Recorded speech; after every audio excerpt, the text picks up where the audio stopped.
तो गाइस अब हमारे पास एक क्वेश्चन है कि सिद्ध कीजिए कि प्रथम कोट की अपक्रिया को पूर्ण होने में अपक्रिया को पूर्ण 99% पूर्ण होने में जो लगा समय होता है ये 90% पूर्ण होने में लगने वाले समय से क्या होता है, दोगुना होता है।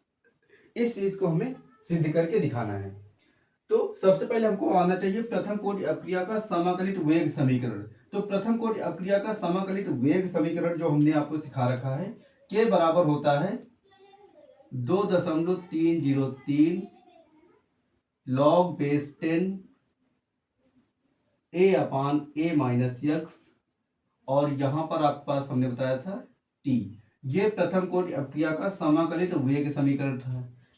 हम लोग फर्स्ट कंडीशन में आते हैं। पहली कंडीशन में क्या था, प्रथम कोटि अपक्रिया को पूर्ण होने में लगना समय कितने परसेंट पूर्ण हुई है, 99% पूर्ण हुई है। तो यानी कि ए क्या है, हमारी प्रारंभिक सांद्रता है जो 100% होती है, यानी कि ए बराबर अगर 100% है और तो ए माइनस एक्स बराबर हो जाएगा ए माइनस एक्स यानी कि 99 बराबर 1। अब इसका मान हम लोग यहाँ रख देते हैं तो ये उधर चला जाएगा तो ये हो जाएगा टी 99% पर हम लोग जब बात कर रहे हैं तो इधर आएगा 2.303 बटे के लॉग बेस 10 ए बराबर कितना है आपका 100% और बटे आपके पास कितना है, और बटे आपके पास है ए माइनस एक्स बराबर 1। तो इसको हम लोग क्या लिख सकते हैं, या फिर अभी इसको ऐसे रहने देते हैं, इसको हम लोग जर्नली क्यों लिख सकते हैं T99% 2.303 बाई के, और यहां पर हो जाएगा लॉग बेस 10 और इधर हो जाएगा 100। इतना आपको रोक लेना है। अब सेकंड पार्ट में आ जाते हैं। सेकंड पार्ट में बोला गया कि 90% पूर्ण होने में लगने वाला समय, तो 90% को भी पूर्ण होने में कितना समय लग रहा है इसको भी जान लेते हैं।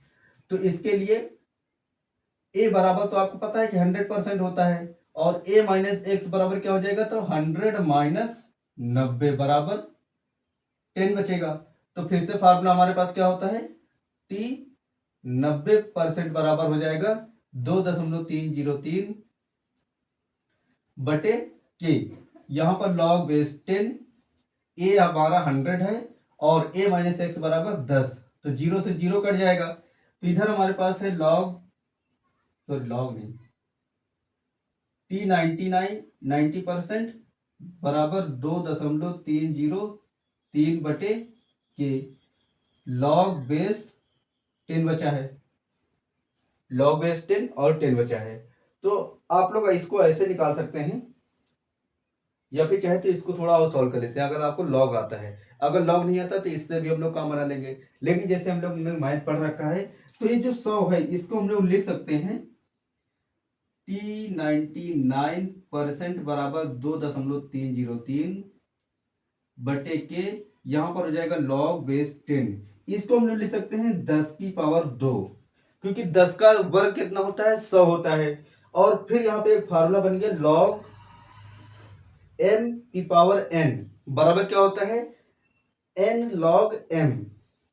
तो यहां पर हो जाएगा T99 बराबर हो जाएगा 2.303 बटे के, और यहां पर हो जाएगा 2, यहां पर 2 log बेस 10 और 10। तो बेस 10 और इसका मान कितना होता है, 1 होता है।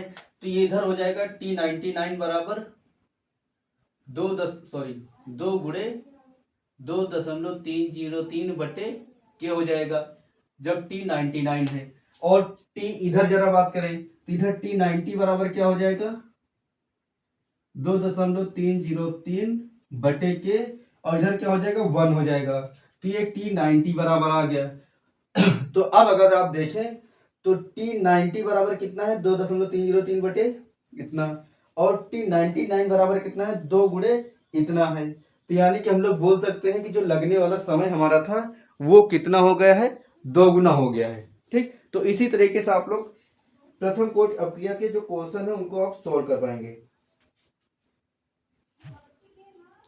या फिर आप लिखना चाहें तो इसको आप ऐसे लिख सकते हैं T99 बराबर हो सकता है, देखिए 2 है 2 लिख देंगे, 2.303 बटे को हम लोग क्या लिख सकते हैं बराबर T90।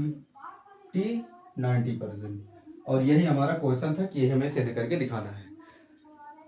तो अब लगभग हमारा जो तीसरा पार्ट है केमिकल काइनेटिक्स यानी कि रासायनिक बल गति, ये लेसन हमारा कंप्लीट हो चुका है। अगर इसमें पूरे लेसन में से कहीं से भी कोई सी भी चीज अगर आपको पूछना है तो आप कमेंट के माध्यम से पूछ सकते हैं, हम लोग उसका जरूर से रिप्लाई करेंगे। तो अब हम लोग नेक्स्ट पार्ट में नेक्स्ट लेसन स्टार्ट करेंगे, जो कि लेसन आपके पास है 2 और लेसन का नाम है वैद्युत रसायन। ठीक, लॉकडाउन पहले 2018 के आसपास क्या होता था, इसमें कई सारे लेसन थे, तो वो कई सारे लेसन आपको हटा दिए गए हैं। इस टाइम में आपको पढ़ना है विलयन और वैद्युत रसायन। और पहले अभिरक्षा वगैरह सारी चीजें थी तो वो सारा हटा गया है, अब केवल आपके पास है वैद्युत रसायन। तो इस पार्ट को भी हम लोग एकदम आसानी समझेंगे जैसे हमने इस पूरे लेसन को समझा है। अगर आपने वीडियोस को नहीं देखा है तो आप पिछली वीडियो से देखिए, उसमें मैंने स्टेप बाय स्टेप जहां पर जिस फार्मूले का यूज हो रहा है वो सारा कुछ बताया है। तो कंप्लीट ये हमारा लेसन हो गया।